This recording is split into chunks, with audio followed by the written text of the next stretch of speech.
Kowe iki jane piye to? Ya ngene iki asline. Wah, setan alas. Bagong, nun. Aku wis ditanggungke karo Yai Prabu Duryudana supaya iso kelakon mboyong Waradrupadi dikaro dening Bawa Penembahan Durna. Ning nganti aku gagal mboyong Yai Waradrupadi, aku bakal napa duka saka Yai Prabu Duryudana. Mula aku tetep kudu mentala karo kowe. Terus kowe bali ora? Mboten. Tetep ajeng garwa Dewi Waradrupadi. Ora ngilu karo gedhokmu. Pun ta.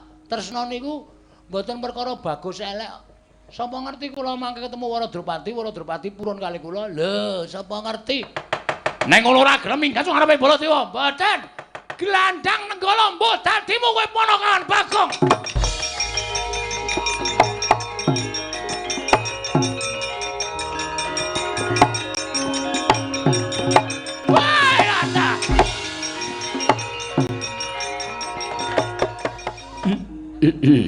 Hyang Agung muga ngayomana marang Projeng Pancala Pati sawetara nggonira ngadhem ngarsaning ingsun padha raja sak praptanira patih Trusna Kethu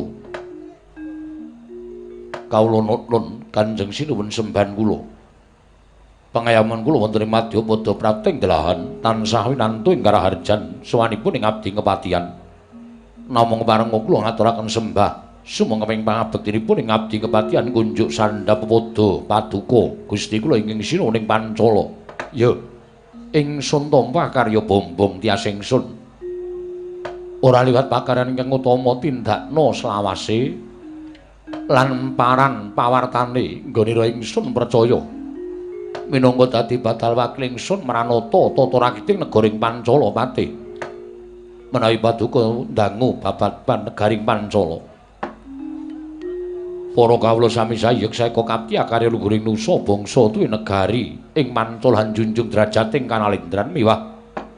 Medhahipun para abdi prajurit boten kendhatenipun sami gegeladen lakri daning aprang.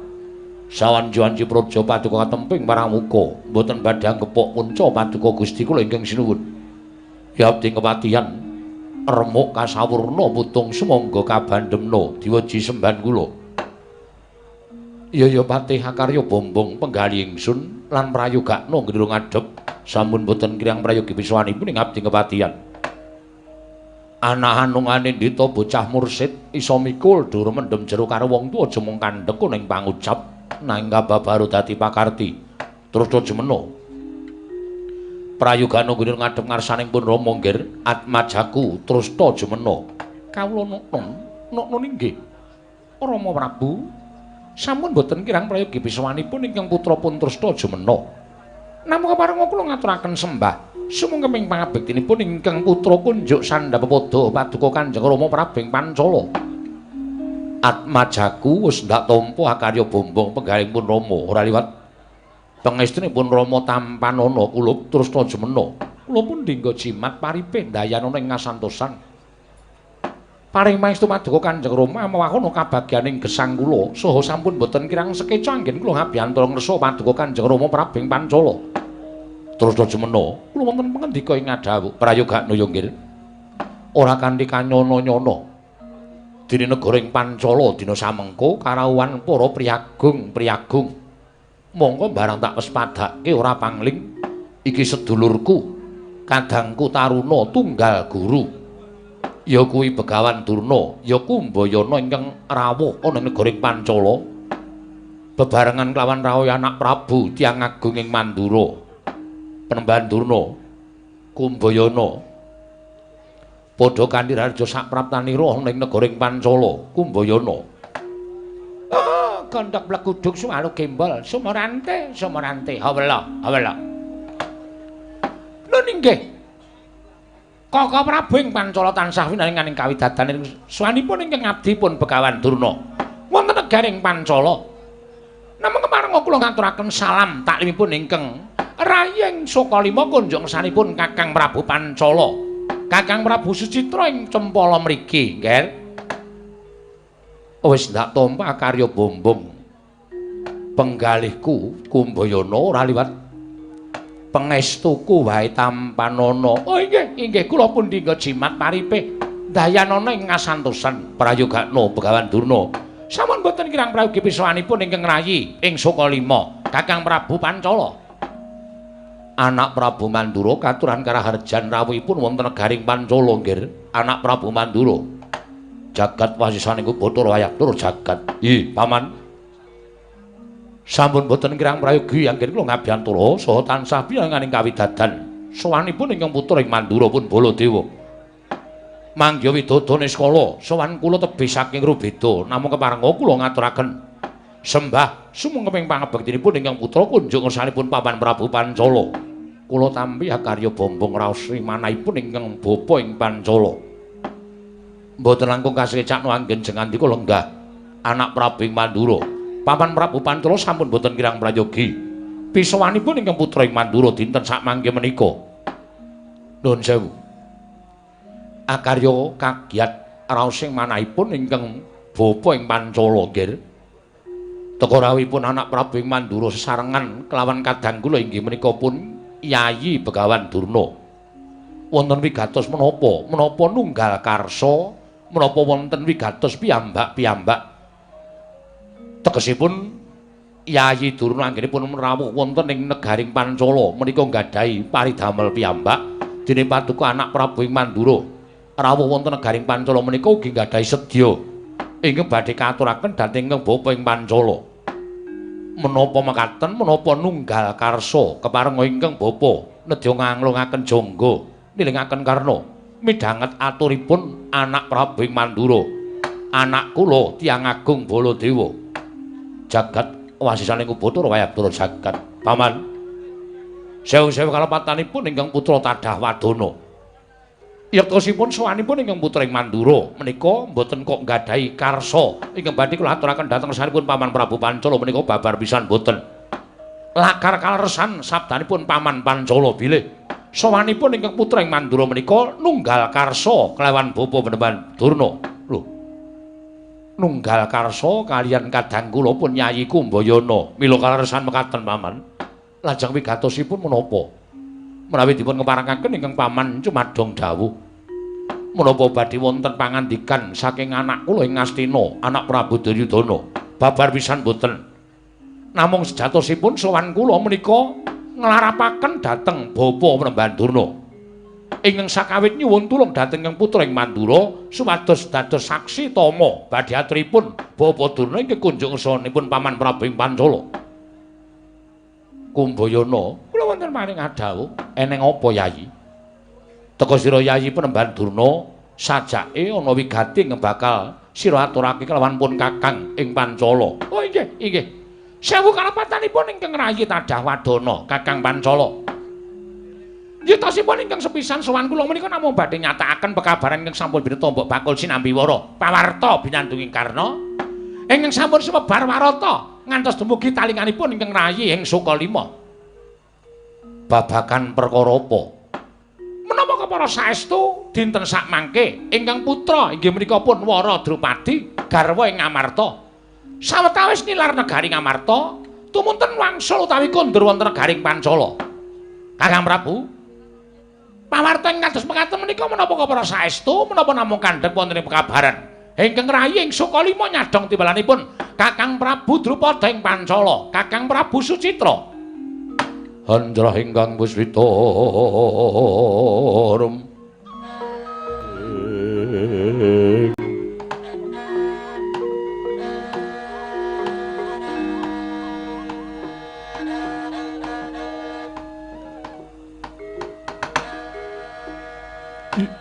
Jagat wasisaning Bathara Wayaktura jagat. Terus semeno. Kula wonten pangandika ing adhawuh menapa Kanjeng Rama? Lara apa to? Apa ingkang ndak kuwatirake dina samengko kababar dadi kasunyatan wiwit Mbak Yumu ninggal negara ing Amarta tumuli bali marang negara ing Pancala.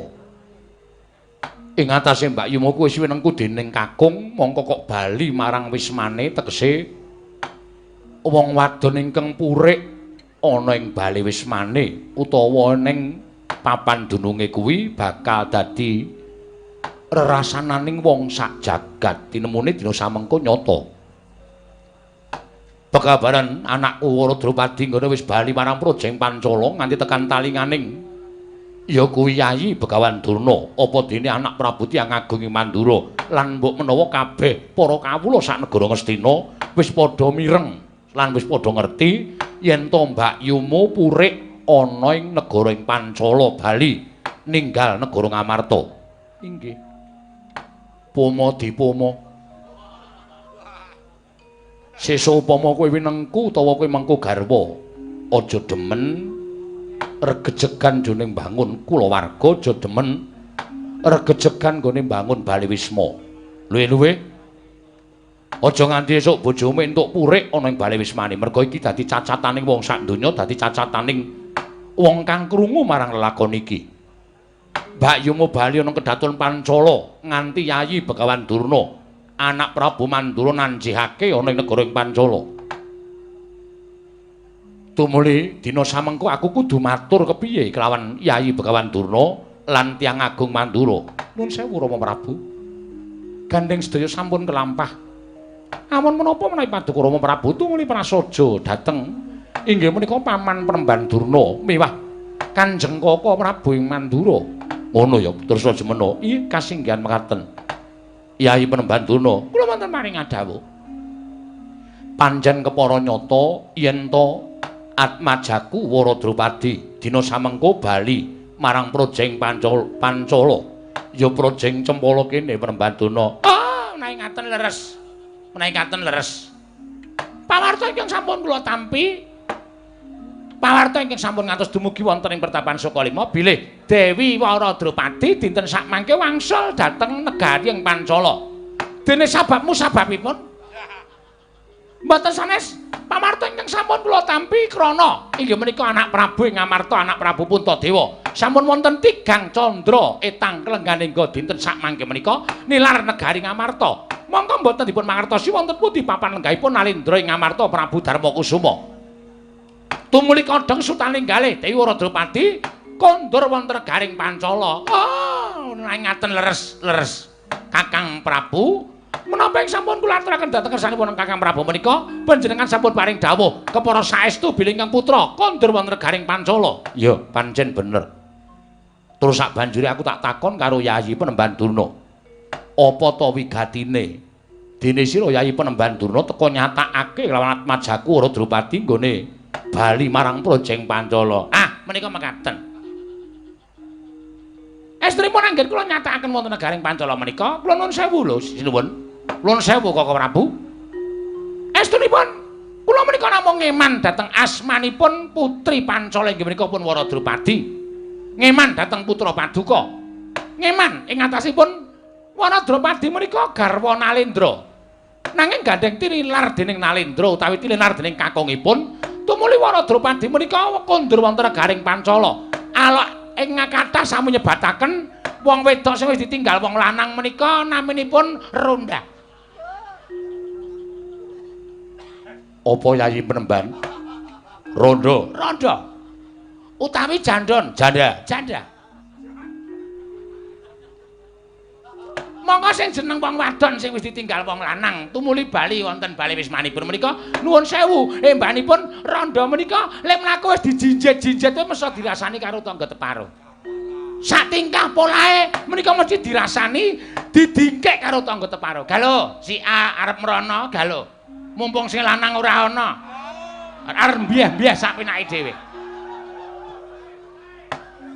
Mila ingkang saking menika kangge jagi asmanipun ingkang putra inggih menika pun Waradrupadi sampun ngantos cinacating dening sesami, cinacating dening para kawula dikandha wong mrana-mrana. Kula menika istripun namung badhe kepengin ngayomi, melindungi dhateng pun Waradrupadi sampun ngantos banger bacin asmanipun mergi dipun raosi dening para kawula lan para Sentana sak negaring Pancala, langkung-langkung wonten ing sak jawining rangkah negaring Pancala menika mboten prayogi. Mila tumunten tuwa mrentuling manah kula. Kakang Prabu, sawan kula menika namung badhe milujengaken dhateng asmanipun ingkang putrapun Waradrupadi. Ose, tegese piye? Ora usah dadak mbok kalang-kalang ngrembuke Yayi Penemban Sukalima matur kaya mengkono mau lereke piye coba aku tak nyuwun prisa. Nah menika ngaten. Gandeng anak Prabu Darma Kusuma menika sampun 3 candra mboten kondur wonten negari Ngamarta. Samenika ngaten kemawon dipun sebar nawala pawarta bilih Ratu Ngamarta pejah ngaten kemawon. Ratu Ngamarta Prabu Puntadewa pejah. Lah nyatane digoleki ndi ora ketemu. Nek umume lunga tanpa pamit menika dipun upadi tertentu dipun mangertosi wonten pundi papan dunungipun menapa tapa menapa prihatin menapa dos pundi mangke boten mangertos ning sing cethak ana piyayine ane nek 3 sasi menika dipun upadi boten wonten menika ategesipun nyengsaraken dhateng putrapun Waradrupati. Nah tinimbang Waradrupati menika mangke dipun raosi dening tangga tepalih dipun raosi dening para kawula. Mila kula ingkang badhe milujengaken ingkang putrapun Waradrupati sarana Waradrupati menika kula rengkuh minangka tetimbanganipun ingkang rayi ing Sukalima pun Begawan Durna. Gusik. Gajeke Yayi Durna kuwi rak wis duwe garwa. Yayi Penemban Sukalima kuwi wis duwe garwa. Sampun. Malah beda karo kahanane liyane jare garwa Sukalima kuwi malah sikile papat. Panyeleres. Lah kok isih arep garwa karo anakku Waradrupati. Panjenengan suku sekawan menika sampun kula setrakaken wonten ing stadion Pacar. Lho, kanggo apa? Kangge Bupati Kap. Samanci-manci pendak taunipun badhe. Kula ginakaken supados berlomba-lomba. Bapak Duna, wonten dawuh nggih. Mbok ngendikanipun menika ingkang sae. Panjenengan menika pendhita, kula menika kisruh pikiran kula. Kula menika badhe nembung dhateng putranipun Kakang Prabu Drupada inggih Waradrupati. Menika janjanipun pikiran kula menika krisruh. Apa ya iya, apa ya ora. Nek ora kok ati kowe kula wis mantep. Dene nek iya, kula menika anggenipun badhe nglampahi menika dos pundi wong nyatanipun. Nuwun sewu. Sing jeneng jodho menika wonten astanipun Gusti. Nggih. Jodho menika wonten astanipun ingkang gawe jagat. Nadyan Bapak Durna sak mangke tidha-tidha penggalipun dipun dadosaken madhep mantep penggalipun. Sapa ngerti Waradrupati kersa ngladeni dhateng Bapak Penemban Durna. Anggenipun sampun dangu dipun tilar dening Yayi Prabu Darma Kusuma, tumunten sak mangke panjenengan milujengaken dhateng asmanipun putra ing Pancala inggih menika Waradrupati, sinten ngertos menika dados jodho dawuhipun Bapak Penemban Durna. Lah menika nggih menika ning dos pundi anggen kula badhe matur Blokasuta kemawon. Blokasuta kemawon sampun ngantos ajri. Paman Prabu Pancala tartemtu nampi dhateng panjenenganipun Bapak Penemban Durna. Oh nggih. Kakang Prabu ngaten kemawon. Blokasuta blakutang terus terang sowan kula menika namung badhe ngebon-bon ing jangan jejawas sonten gandeng Waradrupati sampun tilar Prabu Puntadewa 3 wulan laminipun. Monggo mboten wonten pengabaran menapa kemawon. Werkudara Janaka sampun budidaya ngupaya wonten pundi lenggahipun anak Prabu Darma Kusuma parantri boten pinanggih. Dipun pesthakaken kemawon menawi samangke Waradrupati menika sampun boten nggadhahi guru laki tegesipun sampun boten nggadhahi sesembahan. Anak Prabu Darma Kusuma dipun singkiraken sampun ngantos dipun penggalih. Samangke Waradrupati kula ingkang badhe mengku, badhe kula boyong wonten pertapan Sukalima. Paman, anak Prabu Mandura wonten dawuh. Boten ateges kula menika badhe tumut-tumut perkawisipun Bapak Durna ning gandeng kula menika sampun dipun dadosaken saksi tama. Kula namung badhe ngiyataken dhateng rembakipun Bapak Penemban Durna. Saking memanggipun ingkang putra ing Mandura, menapa dipun aturaken Bapak Penemban Durna menika kepara saestu lan sanget mesakaken dhateng kawontenanipun inggih menika pun Yayi Waradrupati. Anggenipun sampun dangu tilar dening garwanipun Prabu Darma Kusuma. Sak mangke sampun ngantos dados reraosanipun para kawula, reraosanipun para nayaka lan reraosanipun para punggawa negaring Pancala. Menapa mboten langkung sae menawi sak mangke ingkang putra pun Yayi Waradrupati menika winengku dening Bapak Penemban Durna. Lho menika nggih. Angger Baladewa menika resanganipun maring pangandikan. Kakang Prabu Pancala samangke sampun ngantos bot nggadhahi bot repot wonten penggalih panjenengan. Waradrupati badhe kula sengkaken ngaluhur, badhe kula muktekaken wonten ing pertapan Sukalima. Gusik.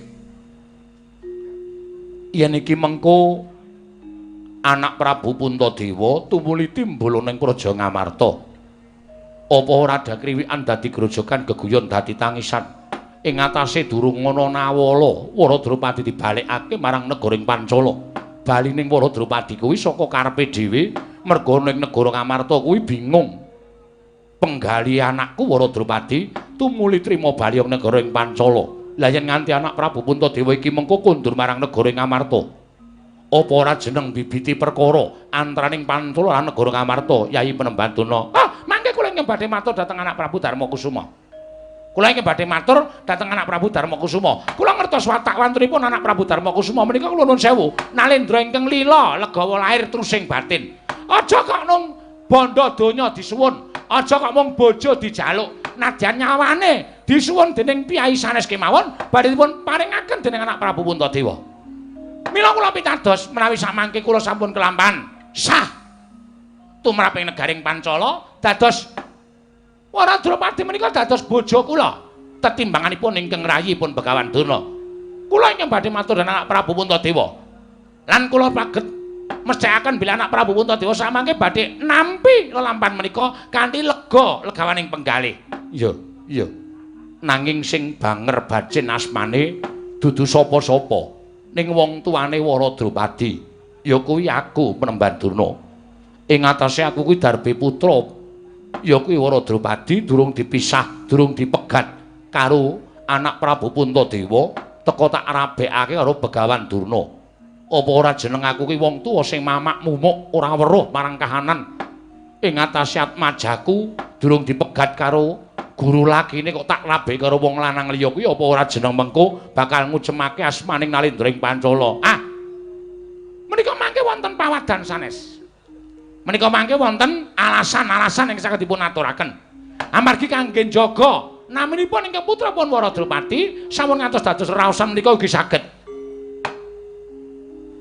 Kanthi pawadan sanes Waradrupadi sampun 3 wulan boten kempal kalian piyai kakung menika ugi saged.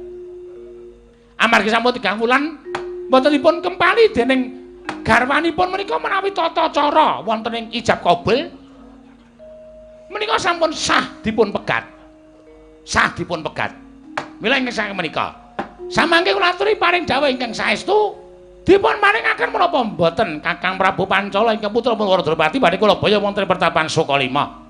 Mboten badhe dawuh wonten ing Padasuri nanging badhe dawuh wonten ing Kasur Babut Permadani. Kasur Babut ingkang samangke badhe kula aturaken dhateng pun Waradrupadi dados sarana perlambang inggih menika Kuncara sarta Anjayang bawana ingkang putra pun Waradrupadi. Kakang Prabu Pancala, Kakang Prabu Citra inggih Kakang Prabu semban kula. Sidhem jroning pasewakan wadya gong tanpa sabun. Ladalah jagat dewa batur ya jagat pangestu ngoro. Terus semena. Kula wonten maring dawuh Rama. Capet-capet mergo arang-arang nggonku pinanggya kelawan Panakawan sing mripate jembar cangkeme ambane ora jamak iki anake Semar to ya inggih mekaten apa iki sing aran sapa menika ingkang nami Bagong Rama lha dalah lho rong lucu kok guyu iki mergo kaget aku bareng aku nampa ature anakku terus jemena yen sira kuwi Bagong bener bener Bagong nggih padha kanthi raja sapraptamu ning negara ing Pancala nonamet pasang Kalimantabe tinebene ledune dumawing tawang-tawang lenepatna ing tulak manusinuwun leres kula ingkang ngabdipun Bagong karana nggih mbok arang-arang pinanggih kalian Sinuhun Prabu ing Pancala. Iya. Sinuhun Prabu Dubriksa Drupada. Drupada. Oh iya. Dubriksa iki buta e. Sinuhun Prabu Drupada keparang kula ngaturaken sembah semung keping pangabekti kula kunjuk. Iya ya tak tampa. Pangestuku tampan ana. Kula pun dinggo jimat paripe dayanana ing kasantosan sinuwun. Panakawan Bagong padha raja sapraptamu. Ndara sinten sampean? Aku Trasta Jumena. Wah, Mas Trasta. Trusta Jumena. Nggih, Mas Trusta ya Mas Jum. Iya. Kula ngaturaken bekti kula konjo nggih, Mas Jum. Iya, iya. Pangestuku tampanana. Kula pundi nggo jimat paripe dayana ing kasantosan. Bagong Padhararja sapraptamu. Lho, menika sinten? Aku Patih Trusta Kethu. Wah, Kethu. Iya. Nggih, nek ana patih bekti kula konjo. Iya ya tak tampa. Pangestuku tampanana. Kula pundi nggo jimat paripe dayana ing kasantosan. Oh, lole kenthos lalu gembol manyar-manyar. Bagong Padhararja sapraptamu, Bagong. Nek niki mboten pangling ketara lole niku. Kali gembol manyar-manyar teruse duk neng dungkul dung. Begawan Durna. Iya, aku Begawan Durna. Nggih. Kala ngateng mriki. Oh, ya wis wonten aku sowan ning negara Pancala, Bagong. Syukur. Padhararja sapraptamu, wilujeng penemban bekti kula kunjuk. Oh iya tak tampa. Pangestuku tampanana. Nun nggih, sanget anggen kawula ndadosaken jimat paripe. Bagong. Padha Kandirarja sapraptamu. Nek suarane kados Ndara Baladewa. Yo, aku bendaramu Mandura. Lah rak tenan to. Wilujeng nering sambi kala sowan kula bekti kula kunjuk sinuwun. Yo, tak tampa pangestuku tampanana. Kula pundi nggo jimat paripe dayana ing kasantosan. Prayogan nuwun ngadhep ning karsaning Paman Prabu Pancala, Bagong. Nun nggih. Sampun boten kirang prayogi pisuwanipun abdipun Panakawan Bagong. Bagong, wonten dawuh sinuwun. Eneng apa? Janur gunung kadingaren ora kaya adat sabene, arang-arang yen to Panakawaning Pandhawa kuwi sowan ning negara ing Pancala. Lah kok dadi sira sowan ning negara Pancala kuwi wigatine apa, Bagong? Ingkang sepisan kepareng ngaturaken salam sembah pangabekti kula kunjuk ngersanipun sinuwun Prabu Pancala. Ya, tak tampa. Pangestuku tampanana. Kula pundi nggo jimat paripe dayana ing kasantosan. Dungkap angka kalih. Wale-wale menapa sinuwun? Sowan kula sampun Prabu Drupada menika wonten wigatos ingkang badhe kula aturaken sehubungan kalian awak kula piyambak. Lho. Piye to tegese piye? Ana wigati ngemagepokan karo awakmu dhewe iki tegese piye? Ah, menika ngaten. Sowan kula sanipun Cung Prabu Drupada menika nyatakaken dhateng pekabaran sampun birta Mbok Bakul Sinambiwara pawarta binandhunging Karna menapa kepara saestu bilih inggih menika putra paduka pepundhen kula Gusti Ayu Wara Drupadi menika kondur wonten ing negari Pancala. Sinuwun, ya pancen bener. Lah apa kowe diutus dening bendaramu Werkudara apa dene Janaka apa nek kula sedewa supaya nyatakake anakku bali narang negara ing Pancala? Oh mboten. Lho, ora diutus, mboten. Lah apa to sababe kok kowe nyatakake marang Atmajaku Wara Drupadi? Menika karep kula piyambak. Terus karepmu piye? Ana wigati apa ing magepokan kalawan Atmajaku Wara Drupadi? Ha menika ngaten. Kula menika nampi sasmita ingkang dumeling tanpa wujud wonten ing madyaning pasumpenan nalika tilem wonten ing Parangkusuma. Wekdal dinten kepengker kula menika nenepi wonten pinggiring segara. Ya. Beta klasa alit. Kula tilem janjane nggih ajeng lek-lekane kok kelekaran niku garang angine ya kepenak. Terus maklap ilang saknalika kesadaran kula jebul kula menika manjing wonten ing madyaning pasumpenan. Lho, manjing jroning pangimpen. Mekaten. Pinanggih kan setunggiling Jawata ingkang nuwun sewu radi mboten ketingal peteng. Ya. Jawata menika kala wau paring dawuh kalian kula. Bagong iki negara Ngamarta lagi ke Taman Pacoban. Mongko kowe dadi abdining para Pandhawa. Ngoten menika. Iya. Sabanjure. Mula kowe kudu iso nyelametke.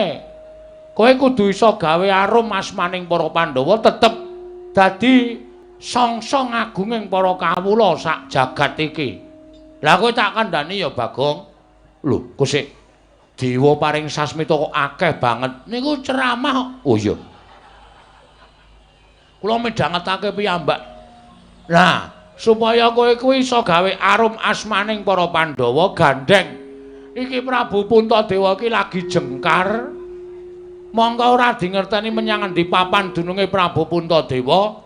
Lah, Wara Drupadi iki garwane kondur ning Pancala. Aja nganti kucem asmaning Dewi Wara Drupadi, aja nganti kucem asmaning putri negara ing Amarta, prameswari negara ing Amarta. Mula kowe sowan ning Pancala kanggo sawetara wektu kowe dadi suliye Prabu Puntadewa. Ngaten menika. Lho. Kusik-kusik. Tegese dadi suliye Sinuwun Puntadewa utawa anak Prabu Puntadewa ki tegese piye? Kula dhewe ya ora dong. Kula tumuli maturan dewa wau. Nuwun sewu Bu Kulun. Kula dipun dadosaken sulih menika tegesipun kados pundi? Dewa wau niku paring dawuh ingkang dadosaken kula menika kagiat. Kaget. Inggih. Ora ketang sawetara wektu kanggo nyelametake asmaning Dewi Wara Drupadi. Kowe nang negara Pancala nglamar Wara Drupadi peken bojo sementara waktu. Kusik to. Ngepek bojo kok ming sedhela iki piye?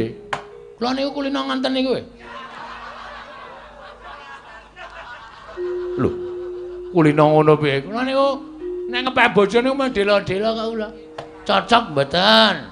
Nek kira-kira rapate cocok ya culke. Nek kira-kira cocok ya teruske. Ngono nganten biasa nganten. Mulai edan kuwi. Lah anakku kuwi dudu sing kanggo jajal-jajalan ki ora prayoga. Mboten jajal nika resmi. Dados ingkang putra menika mangke menawi purun dhaup kalih kula, mangke nek Sinuwun Puntadewa sampun kondur, kula konduraken.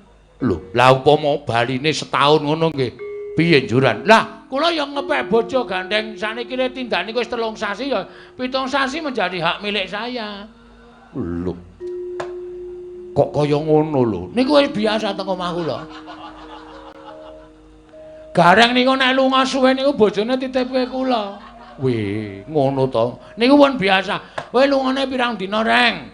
7 dina. Titip bojo ya, Gong. Iki kula gawa teng omah. Weh. Kowe ya diladeni. Lah iya. Ya ora masalah. Lho, lah Gareng kok ya trima. Lah kula nek lunga le bojo kula titipke Gareng kok. Dadi tenggen kula niku wis usum, genti-genten niku wis usum. Edian. Lah kok dadi kaya ngono ki piye? Sing ra entuk dititipke kuwi bojone Semar. Mergo bojone Semar widodari ayu banget e. Tahu bapak lunga titipke aku bapak ndasmu kuwi. Sing arep melu ngapa wae? Mbokmu meneng omah wae. Ngoten niku. Lah, mula sowan kula menika namung mituruti dawuhing dewa. Nek kepareng ajeng kula boyong teng gubuk kula.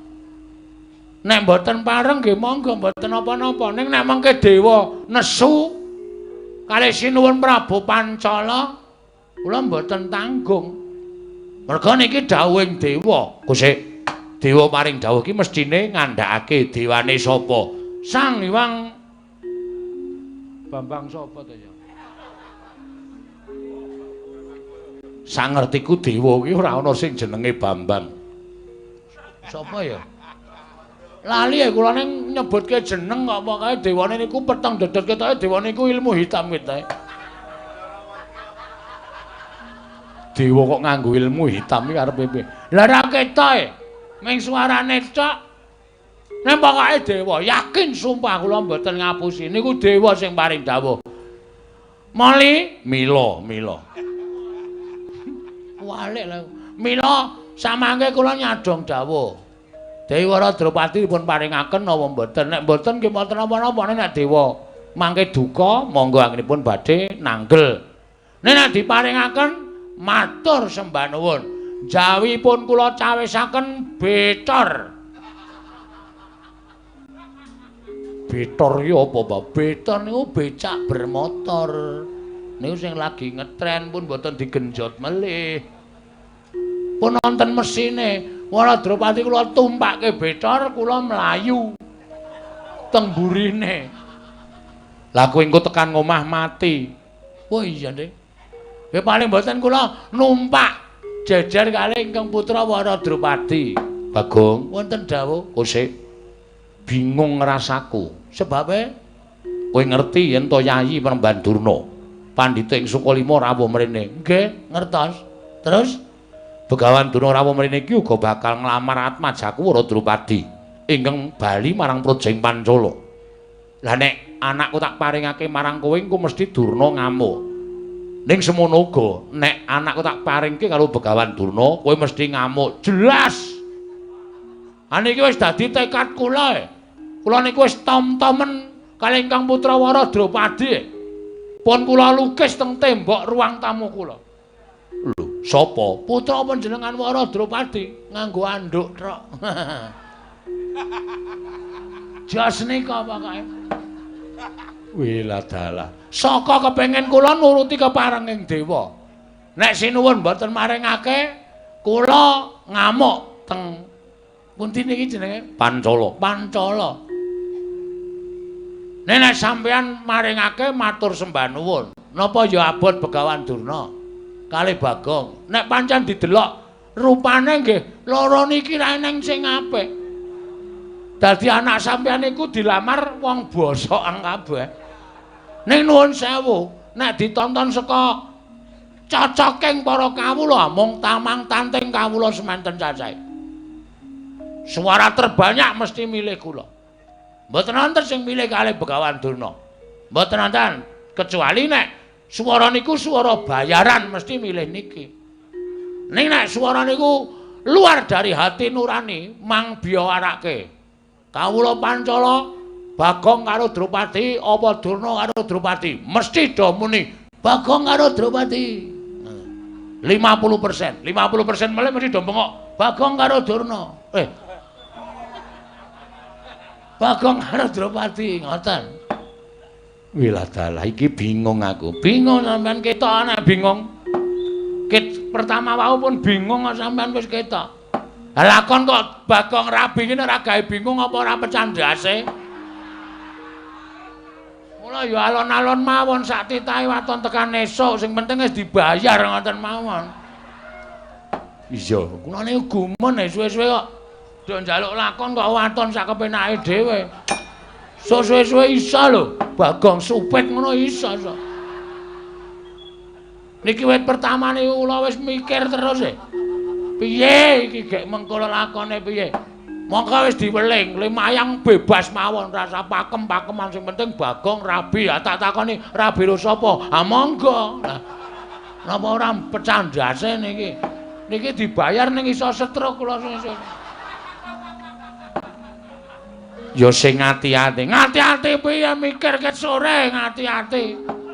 Niki niku nek ora tak ganjel bokonge kula geblak ket wau-wau lho. Sebabe panggunge miring. Panggunge miring medhun iki iso mriko tenan. Ya piye? Lho, malah ndukani seneni karo aku. Kula wis ra kepengin entuk kabar pawarta Pripun? Waradropati diparingke napa mboten?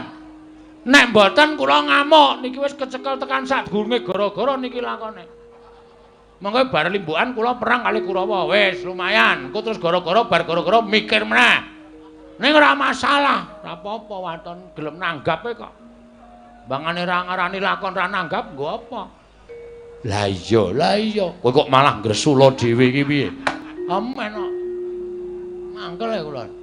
Iya piye? Anake iki dikeke apa ora? Kok ya. Kula kei wektu 2 kali 24 jam. Suwe timen. Lewayangan ki ping tekan sesuk-esuk. Wah iya, Ding. 3 kedheping paningal. 3 kedheping paningal. Nek sinuwun Drupada mboten paring dawuh Bagong, anakku tak keke Durna apa tak keke Bagong? Ora ujar ora kaul.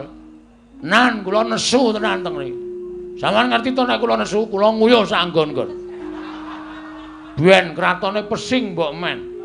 Asli kula ora guyon niki. Pun mang paring dawuh, kula nengga sabdanipun Sinuwun Prabu Drupada. Ora kaya wae.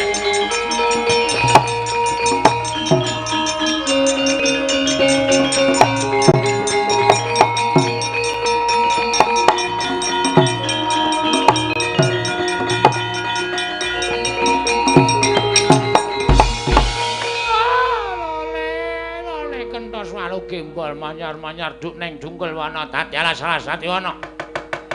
Lah kok dadi Bagong ucape kaya ngono karo Bagawan Durna. Kowe wani sekecap pendher sekecap karo nata ing Pancala Prabu Drupada. Oh, anggep apa ing atase kowe derajate gedibal 17 wong elek nyala mripat. Ing atase kowe mung batur kok nglamar karo putra ratu kowe ora ngilo karo githokmu, ora ngilo karo kahananmu kowe Bagong. Sik. Omong kok wonten mecotot. Mbah, kowe ngerti tresna ora? Kowe ngerti wong tresna ora? Jodoh ya ora perkara rupa. Ana tembangan gegarane wong akrami dudu bondo dudu rupa nanging ati pawitane lumpur pisan kena pisan. Lumpur pisan dipreksake. Dudu bondo dudu rupa mung ati pawitane. Mula wong arep rabi iki ukurane ora bondo ora rupa.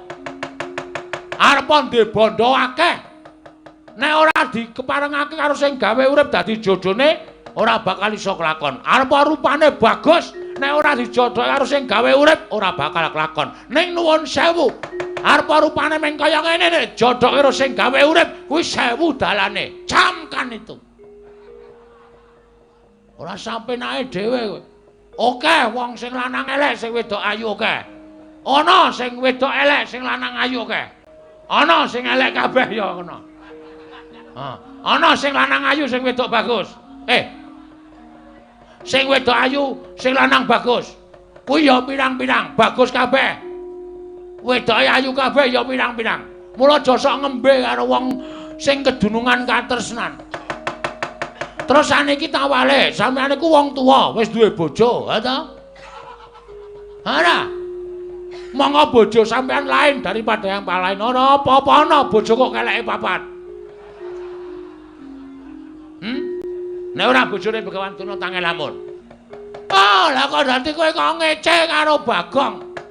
Sing duwe hak sawutuhe, sing duwe apa jenenge?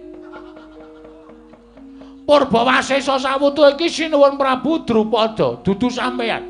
Sampeyan karo iki padha-padha wong lamar. Ngenteni sabdaning Sinuwun Prabu Drupada. Diparingke apa ora nek diparingke matur sembah nuwun dene ora ya wis ora apa-apa. Ora usah dadak kowe ngunek-unekke aku. Nek kowe arep ngunek-unekke kowe terus arep ngopo? Terus arep ngopo aku tak takon, ngejak gelut. Bagong ora wedi. Bagong ki wonge ora tau wedi. Aku wedine ki nek ora ana wong liwet. Aku gila tenan. Nek karo wong kaya kowe iki, aku ki ra wedi nang di papan Bagong wis kulino unek-unekke Durna, ha to? Mula sampean ajeng napa saiki? Sampean ajeng napa? Kula tak takon. Lho. Kowe wani karo Bagawan Durna? Weh, lah biyen wani saiki wani ora tau aku ana wedine karo Durna. Yen ngono ngene, tak gawe sayembara. Oke, ra masalah. Gandeng aku karo kowe padha-padha ngalape lawan para Drupadi. Sapa sing iso kowe karo aku andon pupuh tegese Bandayuda. Oke.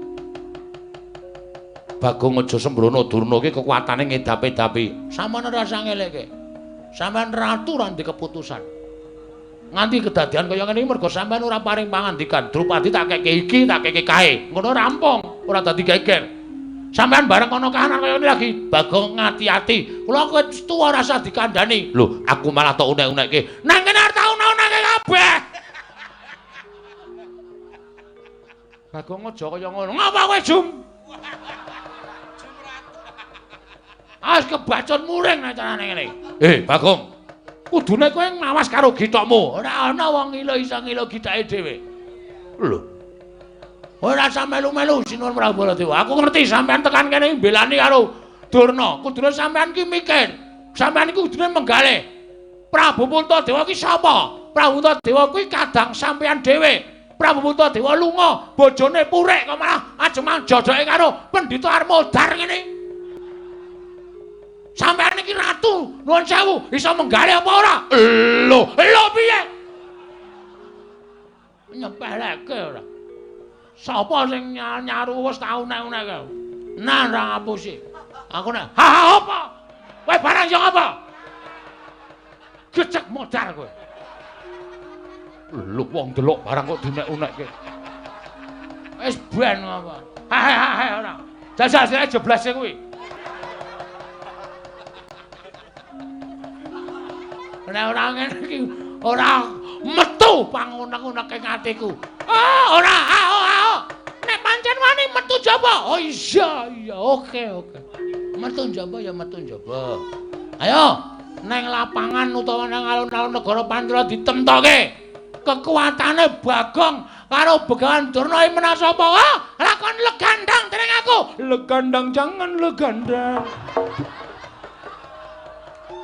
Caedan.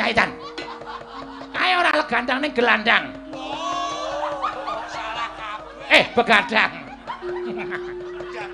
Berarti sampean penggemar Rhoma Irama. Ngerti lagune ayo. Legandang jangan legandang. Ana kuwi. Sampean seneng lho. Oh iki wonge nyenengke. Nanggap ora mung guyu. Ya, sesuk tak timbali ning Pandala. Nah ngono, sarombongan. Ya. Beres pokoke gayeng. Ya Bagong. Nyuwun pamit lajeng gelut kalih Begawan Durna. Ya sing ati-ati. Begawan Durna sing ati-ati. Oh nggih Kakang Prabu Pancala ngestaken dawuh. Ayo metu njaba. Iya, wis kulino namung takokke njaba. Aku wis ngerti kok iki nek ora metu njaba cilaka iki. Tanggung jawab iki. Mula terus gage-gagele. Nek ora ngono Jawa ya ngrekoso. Wis kono do metu njaba ndak malah gawe geger ana ning jroning datul. Ayo metu njaba Bagong. Ayo metu njaba ya metu njaba. Lho. Hop sik. Wong arep perang kok kaya uyon-uyon ta iki. Aku ra melu dodhokamu to. Wah, jan keparat tenan iki. Baleni ayo tantang-tantangan baleni. Oh iya. Yen ngono kowe uga ngarepake Waradrawati pancen kepara nyanda. Tak gawe sayembara Bagong. Apa sayembaramu? Sapa sing cilik iso gedheke, gedhe iso nyilikke. Aku iso. Aku cilik iso tak gedhekke, yakin. Nan kuwi. Sapa sing cilik gedhe iso ngungkuli kadhetane Begawan Durna? Wenang boyong Waradrawati. Nek kowe kalah kowe bali. Waradrawati diboyongane Begawan Durna. Ayo, metu njaba legane atiku. Ngono iki.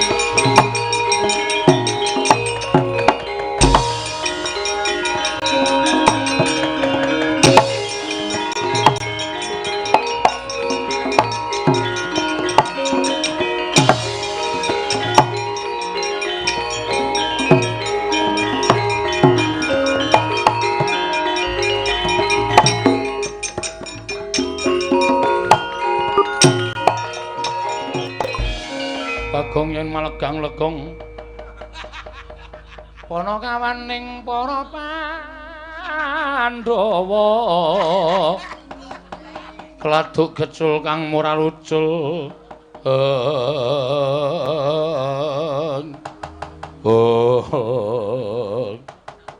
kowe lha ora kenyono-nyono lah kok malah nampa penantanging Begawan Durna. Durna tak bledhek kok dadi ngawe sangganing para Sata Kurawa. Apa dikira Bagong ijen kaya ngene Ming wong loro saudon telu saurupan. Ora bakal wedi karo Kurawa. Sapa sing ketok? Apa dianggep aku iso nandingi Sata Kurawa? Iki aku nek ora ganti. Nek ora salin wujud satriya sing pengpengan perang wis ora gayeng perange karo Kurawa. Ya, tetanana, tandangana Bagong legane atiku.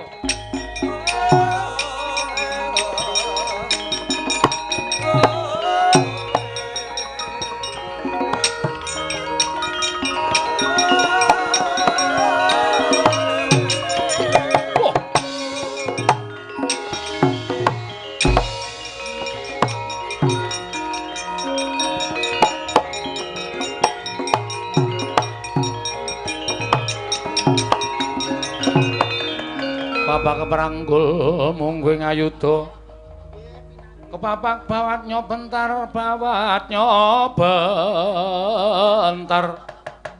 kepapak nyomungguing aloka lho ora pangling iki kaya Setyaki dasar Barayata Satringgar Borujiranten Setyaki kowe lah dalah lah kok kowe neng kene Kurawa dampyak-dampyak barisane kaya arep upacara dina Senin. Sediane apa? Goleki menyang endi Bagong? Bagong iki ponokawanku. Yen cilik kowe wani gendhak sikara karo Bagong. Gedene wani nyilakani Bagong Setyawan. Setyaki sing ora trima. Wani karo Kartomarma sing tawedene apa? Ora minggat tebak dalam kene markane patimu leno pangendamu hilang dompetmu Kartomarma.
Dan Gatotkaca dasar Kebarayata mati mati oh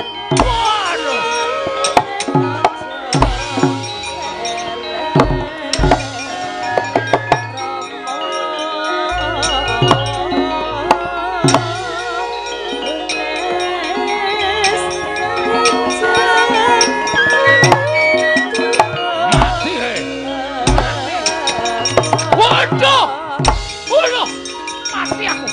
Pun. Pun.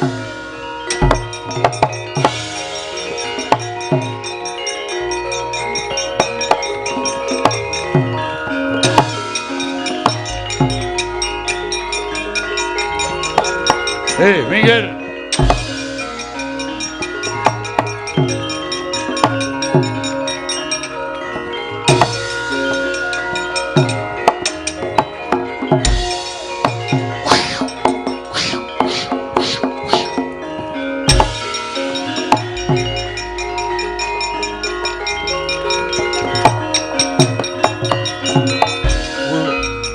Wah, pangling iki Anoman barang ning Pancala.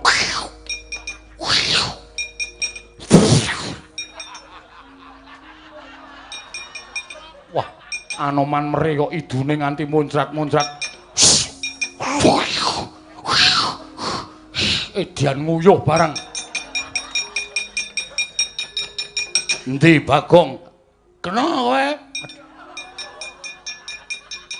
Ketemu karo Bagong yen iso nglangkahi. Kuandane Sariman. Sariman aku Anoman. Mati dening aku pangkau tak ayone. Wah! Oh! Waduh, mati aku. Wah, iya. Wah! Oh! Syah!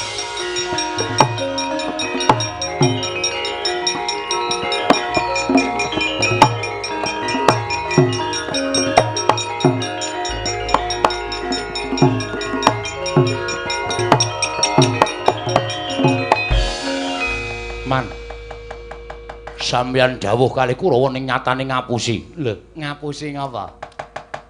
Bapa Durna paring dawuh nek Bagong sing dadi pepalangi nggone bakal mboyong Wara Drupadi. Ning nyatane Bagong wani karo Bapa Durna jebul kancane pirang-pirang. Le, kesik ta? Bagong ki ijen kula ketemu kali Sencaki. Sencaki gelut kali kula dereng rampung dumadakan wonten Gatotkaca. Sirah kula dicekel karo kaca kula wis mati. Kula wis rumangsa mati. Ning diuntir gulu kula niku mboten kok pedhot malah kaya digrepek mak kruduk ngoten. Nek kudune kowe mati kedahipun kula nyemanggaken. Wah, edian kancane Bagong pirang-pirang. Tur digdaya kabeh. Man Anoman balang nggih tumut. Ngetok.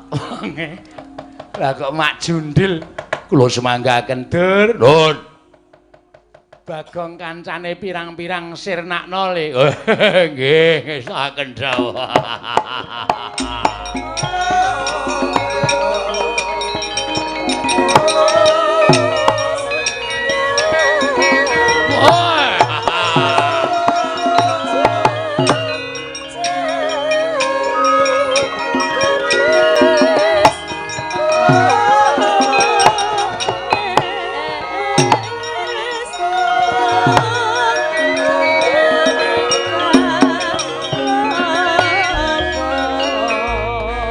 Dursasana barang kok maju iki.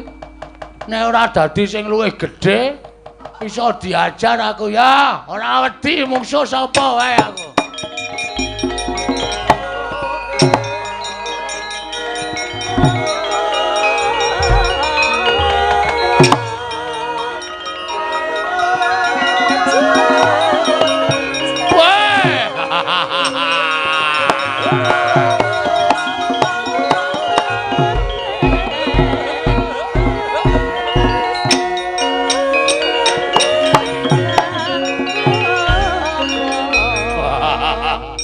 Wiwit kapan kowe joget Werkudara? Wah, sapoke ngerti gubuk asmara. Aku seneng joget. Wah, edan. Wah, Werkudara iki. Wah. Dasar Bharanyata. Wah, suaramu kok serak iki ngopo? Wah, kokean karaoke. Wah. Demit. Kakang Dursasana. Werkudara winti Bagong? Bagong iki padha kawanku. Sapa sing arep gedasi ora karo Bagong? Aku sing ora trima. Wah, omonganmu kaya wong mendem ngono. Iya, Ngek. Satriya kok iya, Ngek. Mati ning aku. Wah, idak mati kowe. Kaya apa aku sing tekaning mati. Iya. Ayo. Ojar.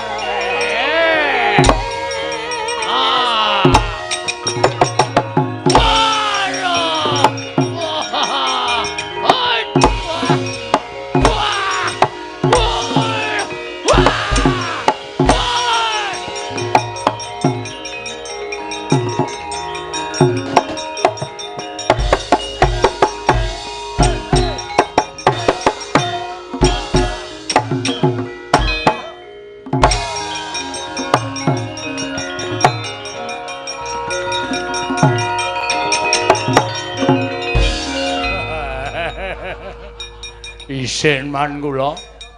Kaisin piye? Kula maju rek kae goleki Gatotkaca Sancaki ketemu kali Werkudara. Lha kok sik ta? Werkudara barang mrene iki ngapa? Kakangne iki lagi lunga kok tekan kene. Lah duka. Omongane kaya wong mendem nika. Disaruk-saruk ora karo-karuan. Kula ditendangi, kula semanggaken.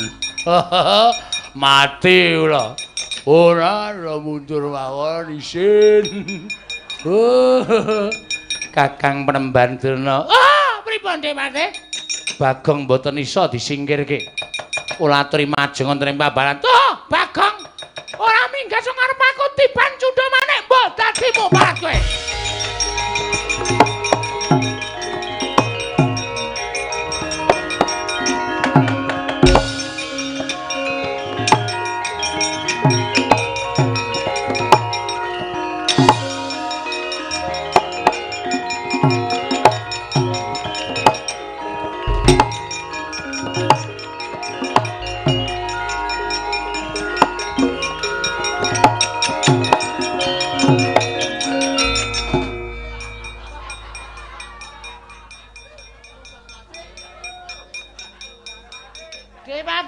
Pripun?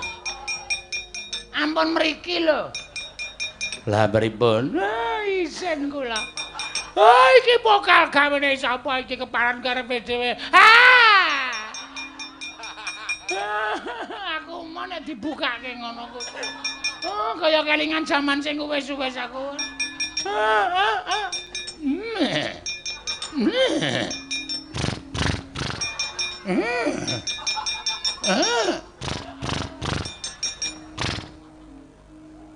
Kok le jembin.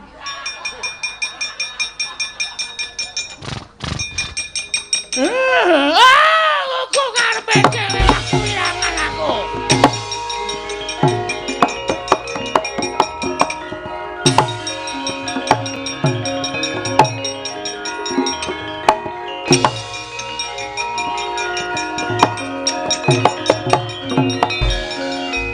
Bawa dulu terus ndi? Wirangan, Ger.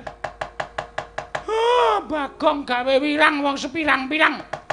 Bagong iso malik napa-napa. Lho, malik napa-napa pripun? Kula nek crita malah isin. Lho kok isin pripun? Bagong iso malik Setyaki, iso malik Gatotkaca, iso malik Werkudara. Bareng kula maju nggawa cundha maneh. Malik napa? Isin kula. Malik nopo sampean nang bloko kali kula? Balik jaran. Oh, sengkune iki iblis. Malah ngomong-ngomongke ora. Mongkon jengking-jengking nika. Coba ora ana kula. Mesti wis nyeling krek. Sampean niku cangkem elek ora. Loh. Bagong kekuatane kaya ngoten. Oh, inggih ngeri. Bagong. Yen manyen iso nambahi Kyai Nenggol aku meguru karo kowe banget kare.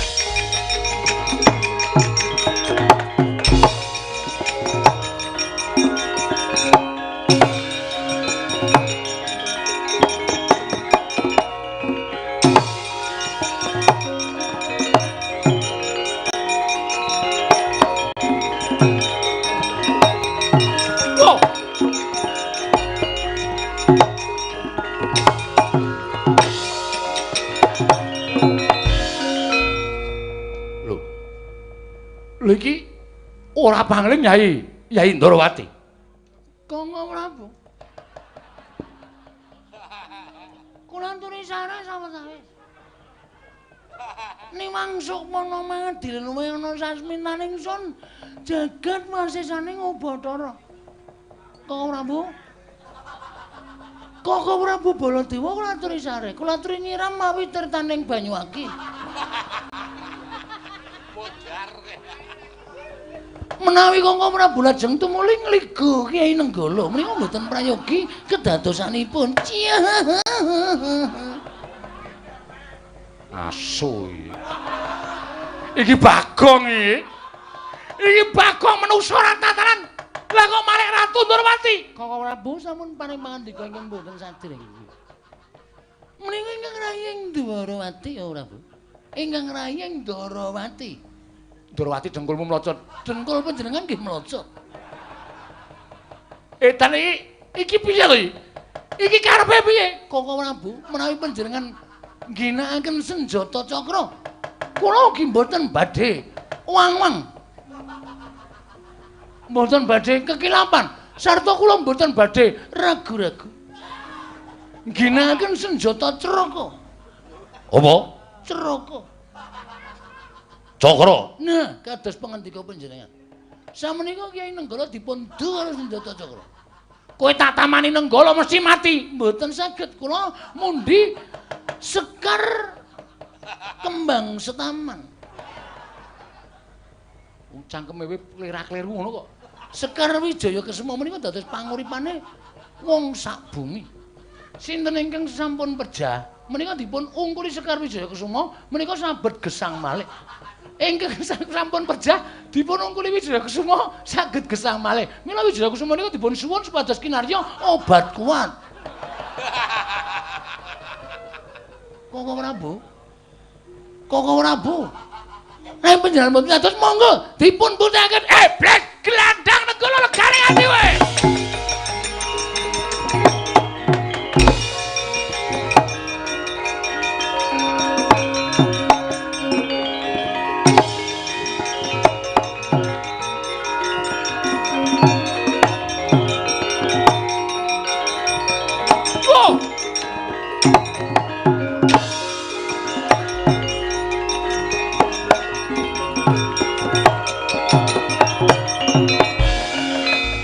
Janaka, Unten Dram. Janaka, Unten Dram. Si Adi ngerti. Yai Prabu Kresna menyang endi? Prabu Kresna nembe dhateng Indomaret. Edian. Iya aku kok digawe bingung karo lakon iki. Iki dudu Janaka iki. Iki dudu Janaka ayo ngaku ae. Koko Prabu. Koko Prabu. Ingkang rayi menjanaka. Koko Prabu Baladewa mlajar-mlajar wonten menapa? Aku goleki Yai Prabu Kresna. Koko Prabu Ndarawati mboten dalem papan menika. Koko Prabu.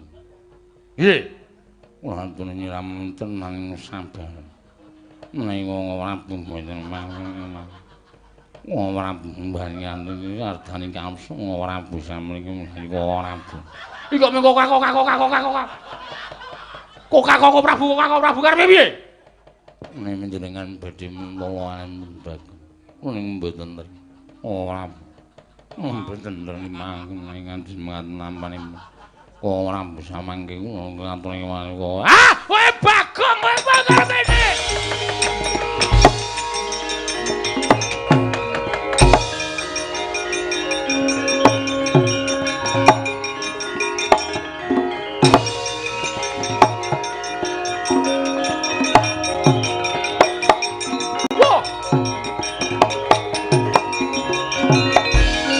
Pakde mlayu-mlayu napa Pakde? Pakde Mandura mlayu-mlayu nang ngopo Pakde? Nek pancen Pakde duwe kerepetan kandha karo Antasena, aku sing bakal nglampung iki Pakde. Anak kula nang Antasena. Aku anak kula nang Pakde.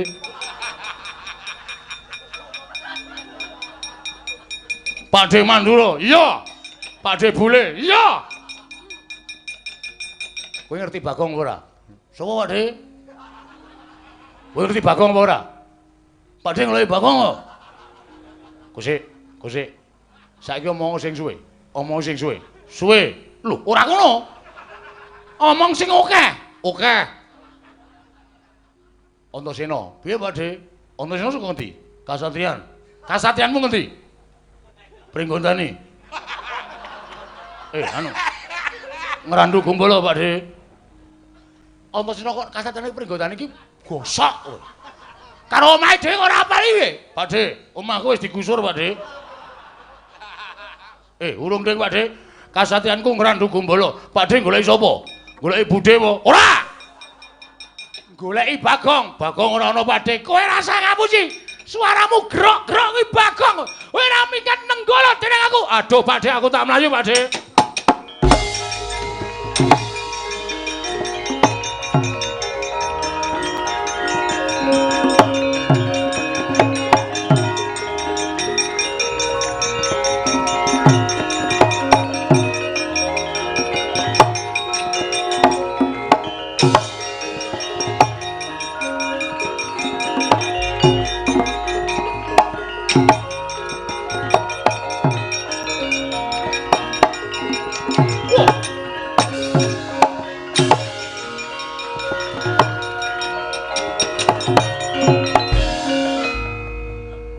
Anak Prabu.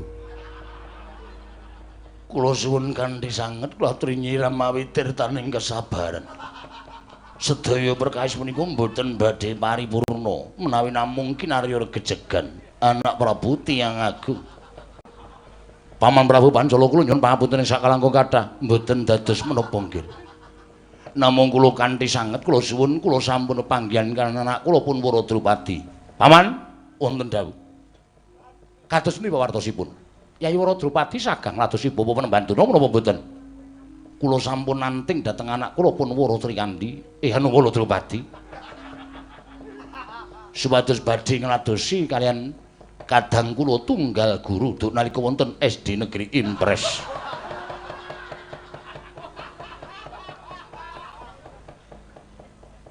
Setan. Tiwas tak basani. Menos ratatanan. Gugu karepe dhewe. Menungso kranjingan.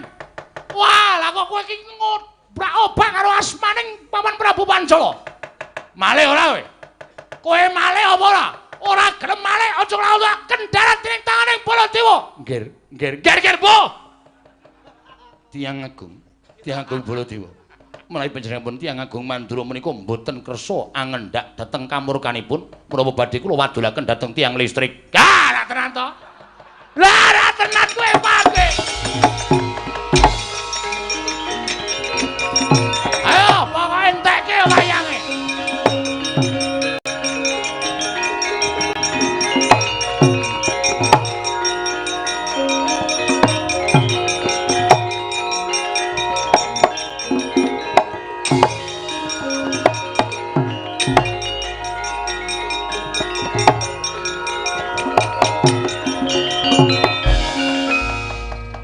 Wis kentekan wayangan tian. Sinang eblek wis tak tokke kabeh. Wis tetep konangan aku iki suarane ra iso ngapusi kok. Wis tak ilang-ilangke geroke tak ombeni barang ya mesa konangan. Pinter tenan Baladewa. Wis ah. Kala cacak menang cara lakonane. Nek sinuwun mandhar mateni aku ben dipateni. Candak kowe aja mlayu, Bang. Wah, dalah.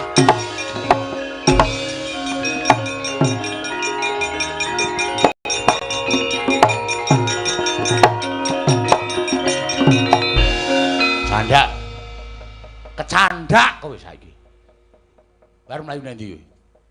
Ora mlayu wis ora ana dalane kok. Ayo saiki kowe manut ora? Manut pripun? Kowe bali. Nyaketen niku bali. Yo. Wis ra ana ojek. Ngrekoso kula le mulih. Bali ora? Mboten ajeng wangsul. Wani karo Baladewa. Mboten ajeng wantun. Nek ora wani bali. Mboten ajeng wangsul. Tegese wani karo Baladewa? Mboten ajeng wantun. Kowe iki jane piye to? Ya ngene iki asline. Wah, setan alas. Bagong, nun. Aku wis ditanggungke karo Yai Prabu Duryudana supaya iso kelakon mboyong Wara Drupadi digarwa dening Bapa Panembantuna. Ning nganti aku gagal mboyong Yai Wara Drupadi, aku bakal nampa duka saka Yai Prabu Duryudana. Mula aku tetep kudu mentala karo kowe. Terus kowe bali ora? Mboten. Tetep ajeng garwa Dewi Wara Drupadi. Ora ngilu karo gedhokmu. Pun ta. Tresna niku mboten perkara bagus elek. Sapa ngerti kula mangke ketemu Wara Drupadi purun kali kula. Lho, sapa ngerti? Nek ngono ora gelem minggat sing ngarepe Baladewa. Mboten.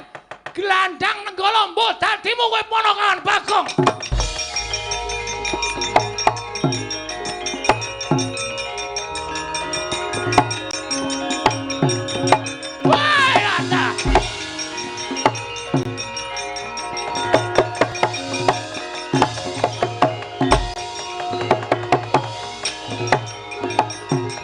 Weh, ana sing ora setuju siji.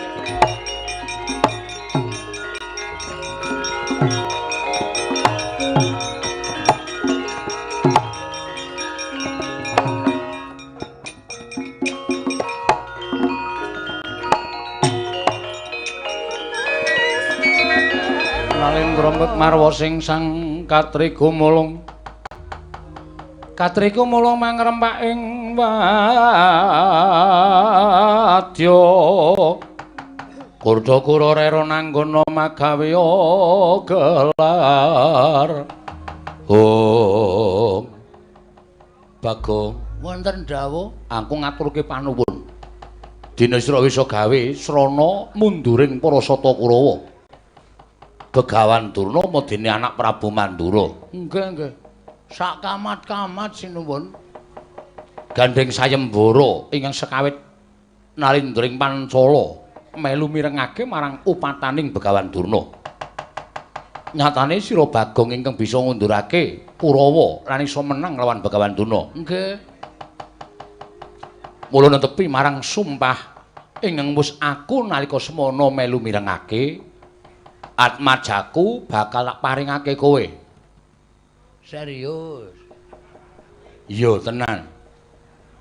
Ya nek rika kurun, nek mboten purun, Mula Drupadi bakal tak timbali ana ing kene supaya adu arep karo kowe ponakan Bagong. Aduh. Ora nggo jungkat cilik.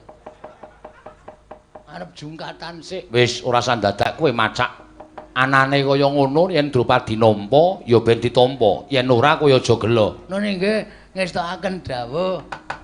Terus semana wonten maring dawuh Rama. Mbak Yumu aturana tindak mrene. Oh nggih ngestakaken dawuh. Monggo Kakang Mbok. Timbali Kanjeng Rama. Iya terus jumena.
Wanodya Yutama ngambar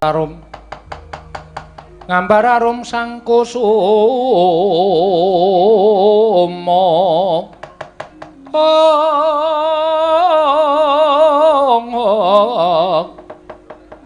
gembrang-gembrang yen ngandika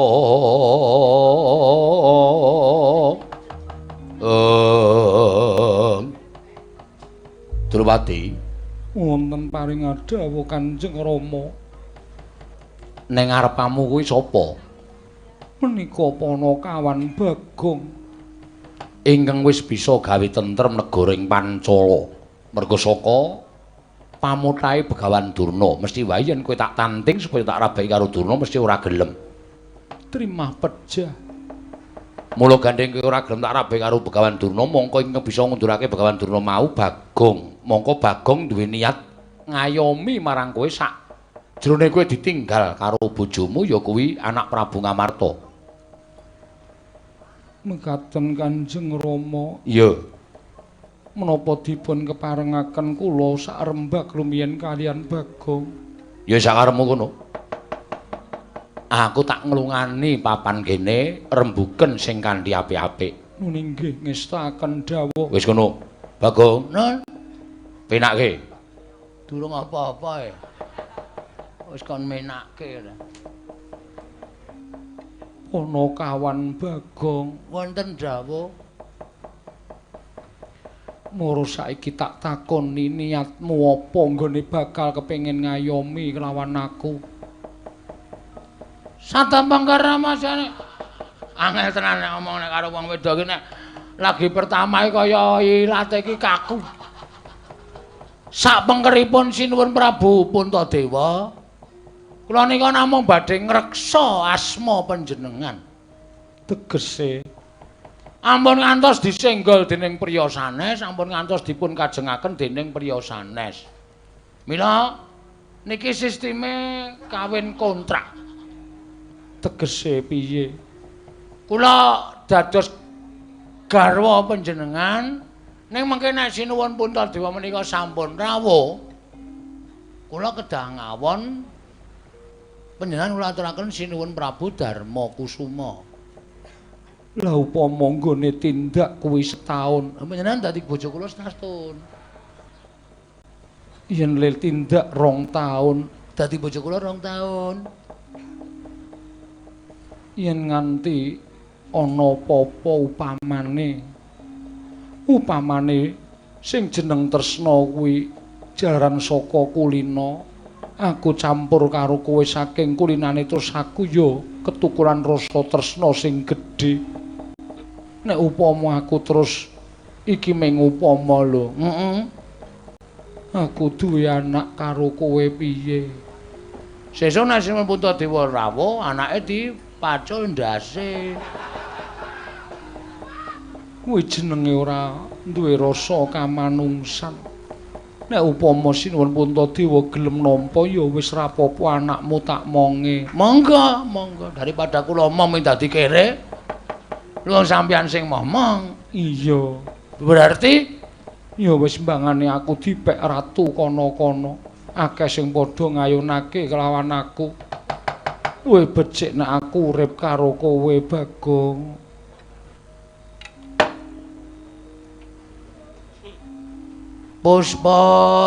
Puspawarna Alayub. Kowe iki arep ngopo? Ajeng anu buka gending. Gending apa? Mboten iso. Ame ngawur watone lekom. Menika saestu. Iya tenan. Wah, jan. Nek ngoten kula wis ora ana tabeting antaraning Panakawan kali Bendara. Ora ana. Kepareng kula badhe ngadeg. Ya ngadeg kok saiki wae. Nggih alon-alon karang wong tuwa. Nek ngadeg ora iso sakal. Iya. Wah, jan. Kula ya wis ora basa karo panjenengan.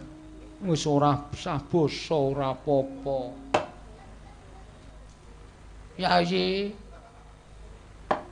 Yayi Wara Drupadi. Kakang Mas Bagong wonten dawuh. Nyes. Nyes bokongku. Ati. Jan. Kaya siniram tirta wayu sewindu.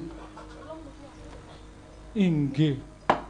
Iki terus apa liar jagongan iki meneh lapangan ngene iki. Hah? Apa ya ora ana tempat ngopi lah paling ora. Berdua. Lho. Kowe pesen kopi, sing kopine iso ana gambar I love you. Terus monggo aku sing nyeruput. Wonten Pancala mriki wonten papan kados mekaten. Naminipun Pan Cafe. Ben saya awur-awuran wisan iki. Nah ngono ayo mlebu jroning Taman Sari wae ya. Inggih ngestaken dawuh. Engko aku lungguh kowe ning jejerku. Gandeng aku sarep rabi karo kowe. Berarti kan abdi-abdiku kae ya ngladeni karo aku. Mestinipun mekaten. Nah, alhamdulillah.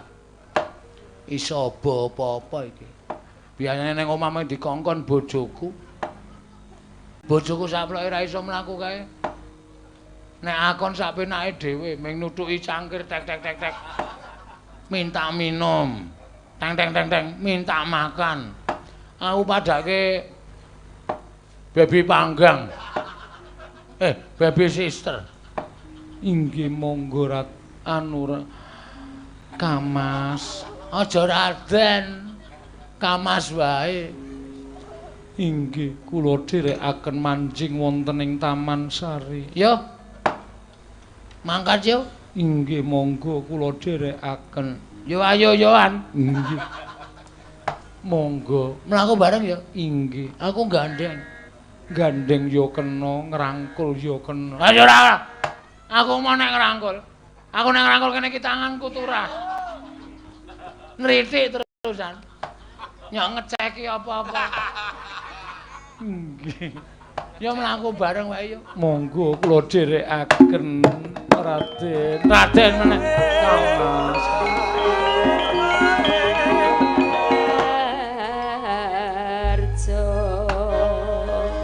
Miyat langaning kalang banaglar pandhan muncar. Tinon lir kekonang sorot tekan badang. Om.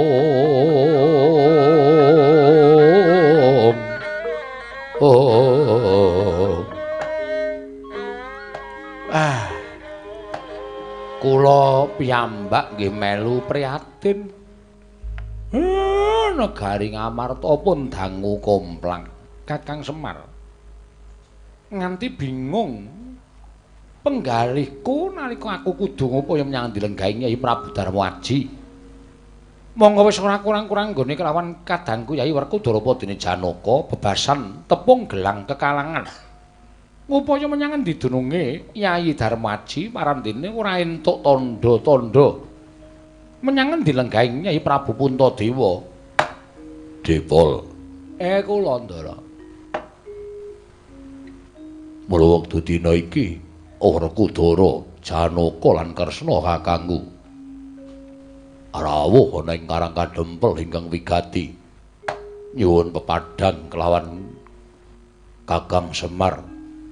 Senadyan Kakang Semar wujuding ngaceplik mung batur, nanging aku percaya yen to Kakang Semar ngerti sejatine menyang endi lenggahing Puntadewa kakangku. Ampun ngoten. Lah mbok kabedhao dodo kula kapendheta manah kula dereng nate ngertos. Lan kula dereng ngerti teng pundi lenggahing Sinuwun Prabu Puntadewa. Ming sing dadi kaget raos sing manah kula ngendikane kabar sing kula tampa. Ndara kula Waradrupadi malah kondur wonten negari Pancala. Iya, pancen bener mengkono Kakang Semar. Lah napa mboten langkung prayogi nek sampeyan kalih Ndara Werkudara Ndara Janaka niku nanjihke garwa Ngamarta luwih dhisik sowan teng negari Pancala. Mbok menawa sakmangke wonten pangandikan saking Sinuwun Prabu Pancala awit sampun kedangon Sinuwun Puntadewa ngenipun nilar negari ing Ngamarta menika Ndara. Miyat langening kalanggiwan adlar pandan moncar tinoner kekonang surem-sorot etan padang kasoran pacaring purnameng kekono dasari mangsa katiga ing jagat wasaning Bathara Werkudara. Nggih. Lah kok bener kendikaning Kakang Semar? Pun Kakang lan Siadi ketungkul ngupadi menyang dilenggahi Nyai Prabu Darmakusuma nanging ora menggaleke lawan Nyai Waradrupadi. Yo. Mulayu Dimas, apa kang dadi aturing Kakang Semar kuwi diestokake seranane sowan luwih dhisik ora keteng sedhela ana ing negara ing Pancala. Nanjeke kelawan garwa ing Ngamarta. Wah, yen pancen kaya mengkono. Aku mengkari manut ayo Kresna kakangku tak derekke jlamprung aja nganti keri. Semar anakmu dikanthi. Nggih. Mareka den prayekna semuriris. Niat langaning kalanggiwan aglar pandhan moncar.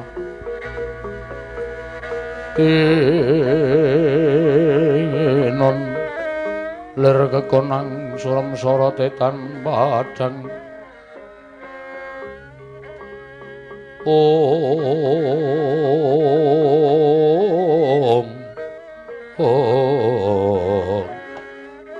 Ilatala persasat kadidene lumampang wanci peteng bapak obor sastra biar padang trawangan. Nggih. Kula ngaturaken panuwun dene anak Prabu Indrawati sampun kepareng rawuh wonten negaring Pancala. Paman, kula ngaturaken bekti kula kunjuk. Iya, kula tampi. dawa sami-sami. Durwodo bapakku aku ngaturake basaku katura. Ya, oraku dara tak tampa. Paman lu ngaturaken sembah pangabekti kula kunjuk. Ya ya, Arjuna tak tampa. Ing pamaning Pancala nderek prihatos. Dhateng lampahan ingkang sampun kelampah wonten negari Ngamarta, mendranipun anak kula, anak Prabu Puntadewa. Ngantos dados jalaran wangsulipun anak kula Waradrupadi wonten negaring Pancala nggih. Aman. Sawanipun ing putra ing Ndrawati jatosipun nanjaken babagan perkawis menika. Lajeng sakmangke Yai Ratu Waradrupadi wonten negaring Pancala karesan mekaten. Namung kula nuwun sewu wonten lampahan ingkang mestinipun badhe kula aturaken dhateng resanipun anak Prabu Ndrawati. Lho.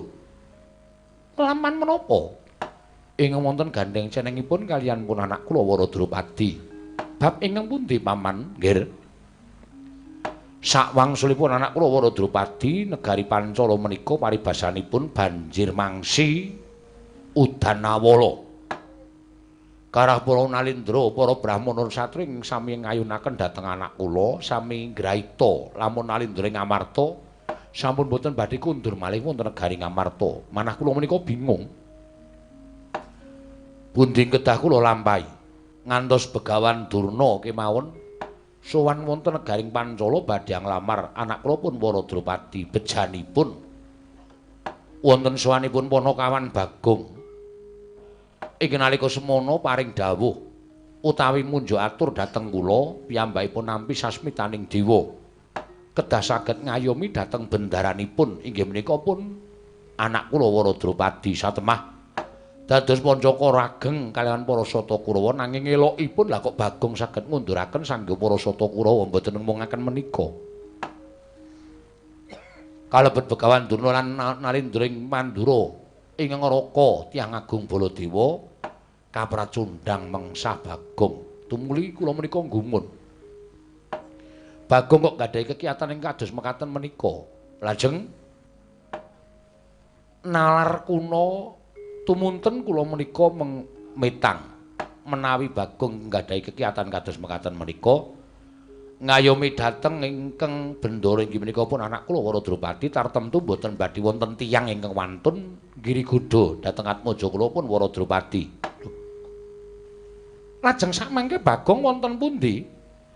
Bagong sakmangke sampun mapan wonten taman negaring Pancala. Malah piyambakipun sampun matur dhateng kula badhe ngayomi dhateng pun Dewi Waradrupadi anak kula salaminipun Prabu Puntadewa anak kula mantu menika kesah saking negari Ngamarta.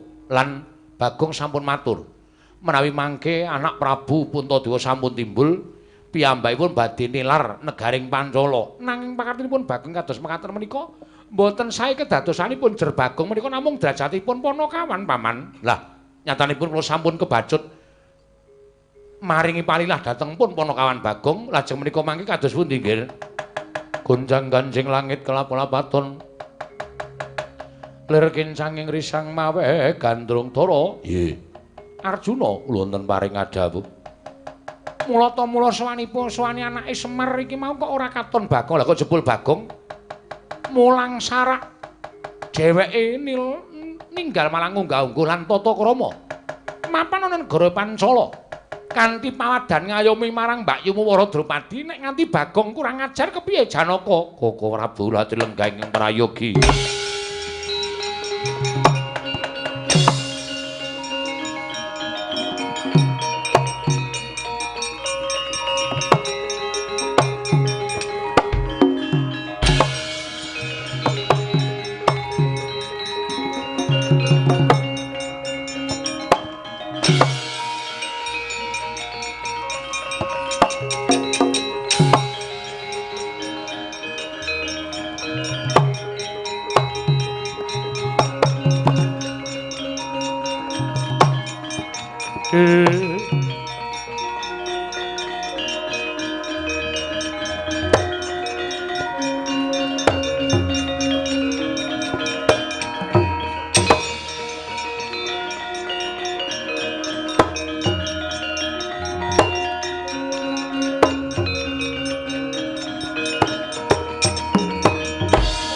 Gunjang ganjing langit kelap-lapaton lirkin sanging risang mawe gandrung Bagong dalem bener ngendikaning Paman Mancala murang tata ing atase ming derajating batur lah kok kowe wani padha-padha lengguh jajar kelawan Kakang Mbok Wara Drupadi nyuwun pangapunten kula menika namung sadermi ngayomi ing atase mung ngayomi marang bendaramu wae lah kok kowe lungguhmu jejer kelawan Prameswari Ngamarta. Kula mboten nyuwun ning gandeng Dewi Wara Drupadi sing kepareng dawuh kali kula supaya lenggah jejer kula niku jare ya pekewo. Lah niki lho tangan kula isih abang-abang dijiwiti terus. Napa mboten nganyelke? Yen ngono kowe wis kurang ajar karo Kakang Mbok Wara Drupadi. Mboten. Mboten kurang ajar. Kadanging pun Kakang Yayi Janaka sing gedhe pangapuramu ya Dimas kaya ngapa ta rasane ngatasé aku tininggal dening guru lakiku nganti tekan 3 candra suwene dene ana wong kang gelem ngayomi marang aku malah kepara kebeneran to Dimas aja ngruputke karo Bagong Kakang Mbok mestinipun boten kados mekaten lampanipun panjenengan menika Prameswari negari Ngamarta teka Bagong wantun nyala wetah dhateng jengandika lenggah jajar kados mekaten malah semunipun radi mboten wonten ginggangipun antawisipun jengandikanipun lenggah kaliyan pun Bagong pancen aku ingkang njaluk supaya Bagong lungguh jejer kelawan aku ya nyatane bareng Bagong jejeri kelawan aku atiku krasa tentrem, atiku krasa ayem Yayi. Ngandel ora senengane kok maido arep rupane kaya ngene iki ning gedhe dayane. Bagong bali ora. Ora. Lho, ora basa. Ora basa wae sampeyan nyatane ketone ajeng meri karo ketrimane uripe Bagong kok. Pokoke aku arep nang kene sak teruse, nek ora sak teruse ya sak timbule Ndara Puntadewa kula ajeng teng mriki ngayomi karo Dewi Wara Drupadi. Yen ngono kowe wani karo Janaka sing tak wedeni apamu kene marganing patimu Bagong.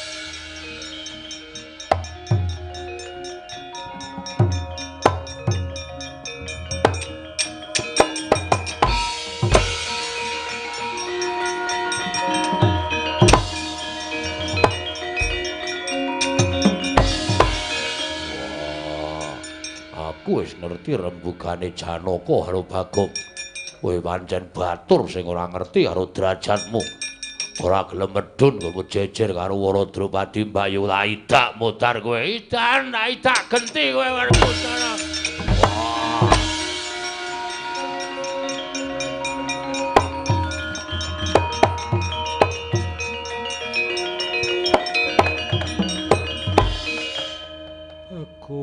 Bagong.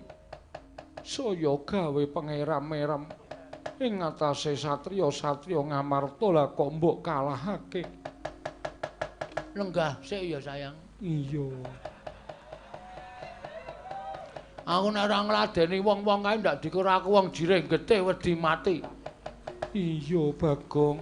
Mengko sak rampung aku nandangi Janaka karo Werkudara, aku kembali ke sini. Iya wis kono kepenakno. Tandangane lak tuman wae.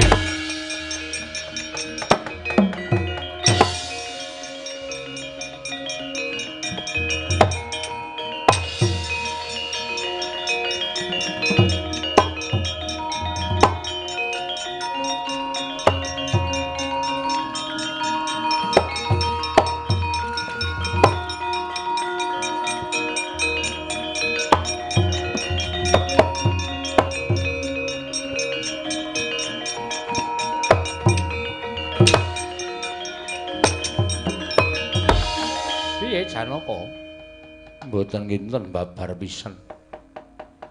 Bilih Bagong nyata anggunjak dhateng Kakang Mbok Wara Drupadi, semune Wara Drupadi ya ora wegah nampa karo Bagong, ditampa kanthi ikhlas. Lah dalah jagat iku batut jagat pangestungkara. Lah kok dadi kaya mengkono kanane Bagong. Mung gumunku lho, Yayi Waradropati kok ya nampa iki ana lelakon apa Maratresba? Tak presanane kaca paesan Werkudara.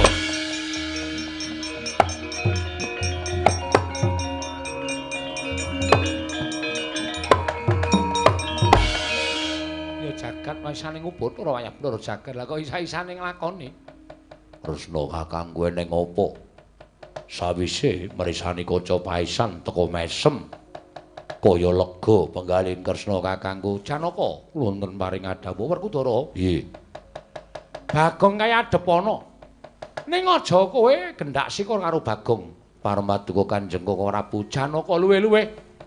Kowe sumengkema ning pepadaning Bagong kae njaluka mati wong loro. Wah iya.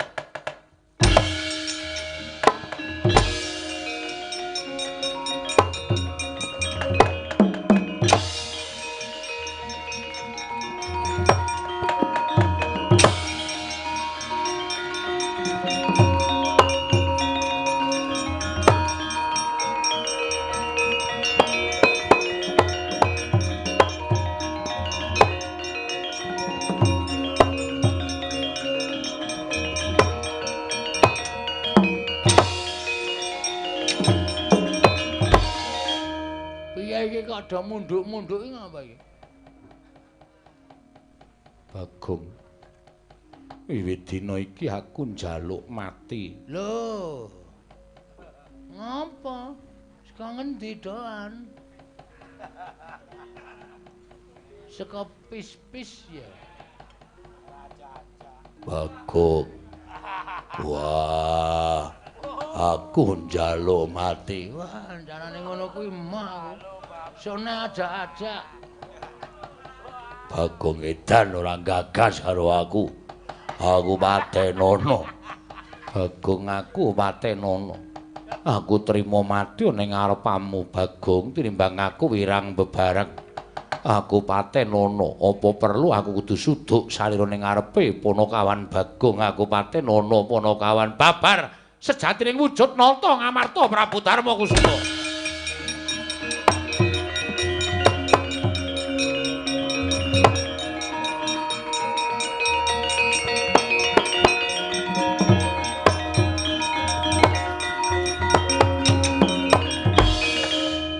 Prabu. Aneh piye Yayi? Teka Paduka mimba Bagong solah sakbawanipun boten benten kalian Bagong. Monggo Koko Prabu menika boten saged ngecul kumarucul. Nanging ing menapa saged jebles kalian Bagong. Sing tumindak dudu pun Kakang nanging uga Panakawan Bagong ingkang tak papanake ana ing kalpikaku iki Dimas Arjuna.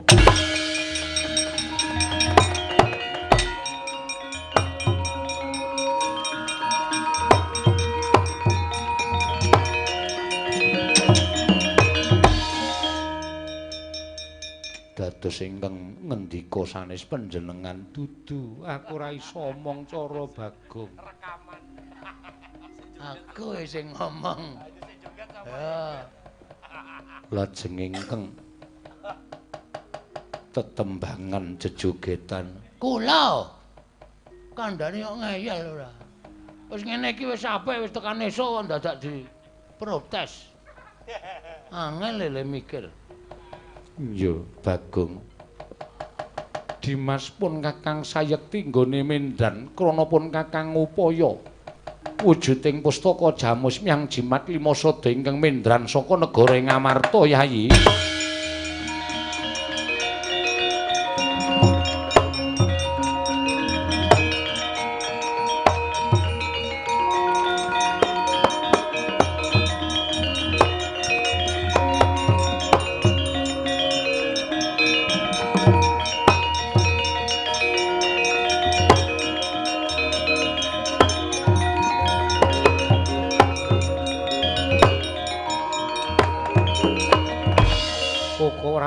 Kula sampun mangertos dayanipun Yayi. Namung mengatana tasih wonten kewajiban inggih menika ngupaya wonten pundi durungipun pustaka Jamus Myang Jimat Lima Sada. Kula piyambak boten mangertos. Lajeng badhe dhateng pundi anggenipun ngupaya pustaka Jamus Myang Jimat Lima Sada.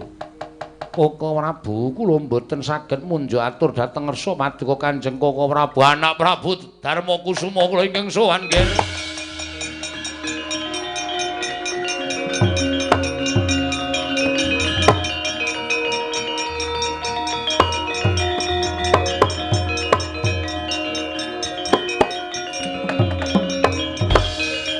Nggih. Kula nyuwun senjata pitulung. Ing Rama ing Pancala nyuwun tulung. Paman Pancala wonten menapa? Ingkang garwa anak kula Waradrupadi cinidra dening Duratmaka. Bineta ngambah dirgantara kula sumanggaken nggih anak Prabu Darma Kusuma.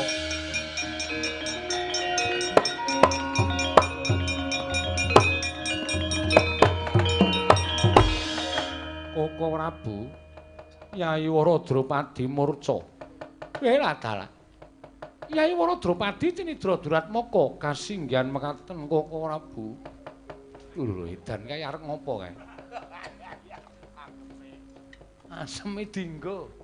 Lho. Sondi? Tolilet. Tak kira nek ngrebut Waradrupadi wis udu hakku wisan. Hakku mau saiki senes hak kula. Yai Punta wonten dawuh. Nalendra kala wau menawi saged pinanggih sampun ngantos jengandika gendhak sikara. Namung latri pasrah pejagesang dhateng Nalendra kala wau Yai Puntadewa.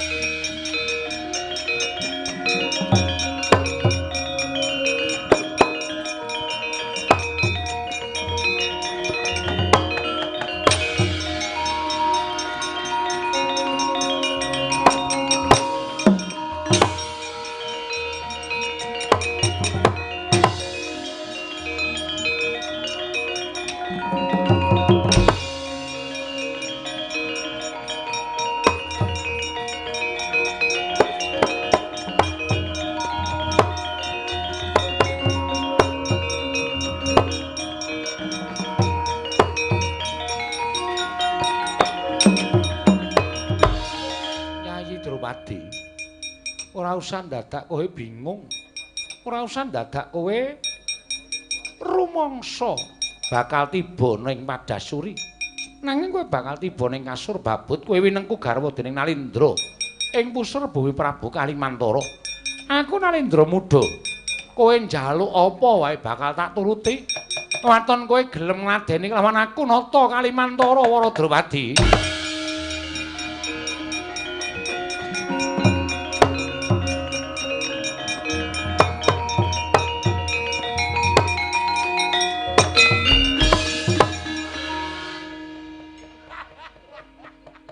Iki kaya Prabu Puntadewa kasinggihan mekaten sinuwun menawi paduka badhe garwa dhateng semah kula pun Waradrupadi kula mboten menapa-menapa namung jejeripun piyai kakung mbok inggih medal margi ingkang leres menawi paduka badhe garwa dhateng semah kula monggo kula caosaken tangan kula kekalih kula mboten badhe owel.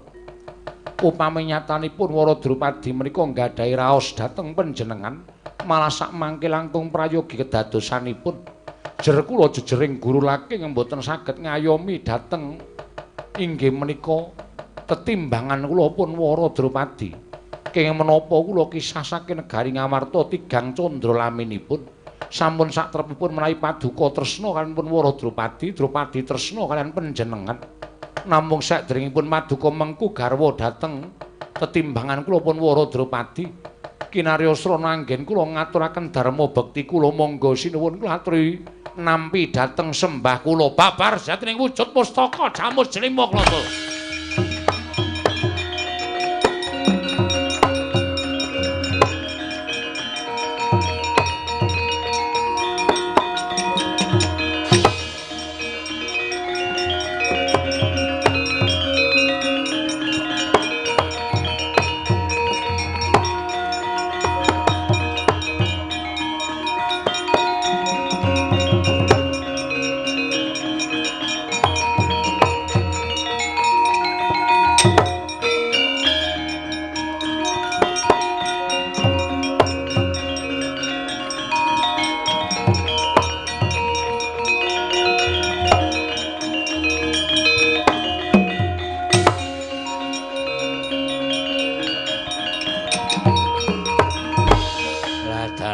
wis katon padhang kahanane. Anakku Drupadi wis bali, Yai anakku Puntadewa uga wis timbul. Kresna iku wonten dawuh paman. Ingkang pamaning Pancala ngaturaken panuwun ingkang tanpa pepindhan. Semenaga kowe Werkudara, ya. Aku ngaturke panuwun ingkang tanpa pepindhan, ya. Ora dadi ngopo. Muga-muga kabeh bisa mlumpuk malih ana negara ing Ngawarta. Ya, kuwi lho prayoga. Iki piye kok dadi kanane kaya ngene iki?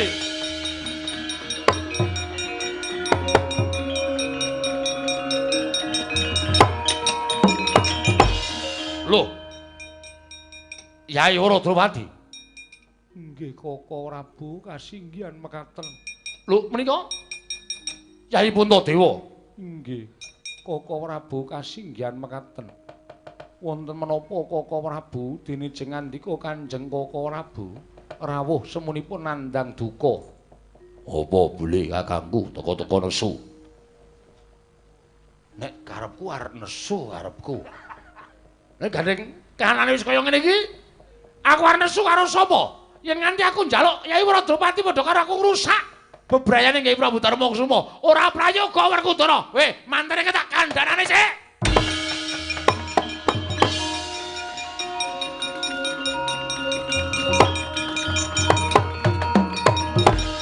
Bathara, wonten dawuh. Wangsul. Lho, kula kok kan wangsul pripun? Kyai Prabu Puntadewa sampun timbul. Wah. Sampun kondur? Sampun. Aduh. Nek ngaten kula coplok anggenipun dandan manten. Coplok kabeh. Inggih ngestaken dawuh. Kurawa jak bali. Inggih ngestaken dawuh. Ampun gawe rame negari Pancala. Oh inggih ngestaken dawuh. Kira anak Prabu Baladewa.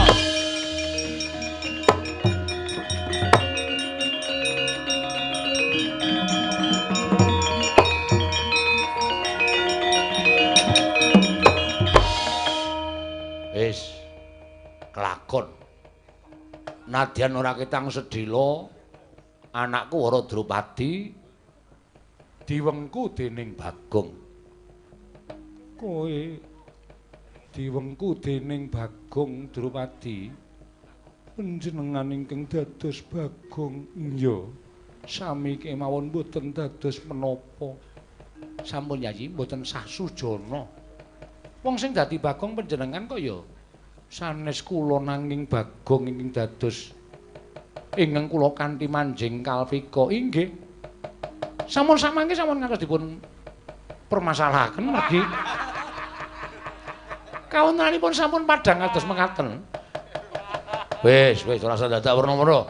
Sura Sudira jan ingkang rarsasi Sura sasi Sabarja.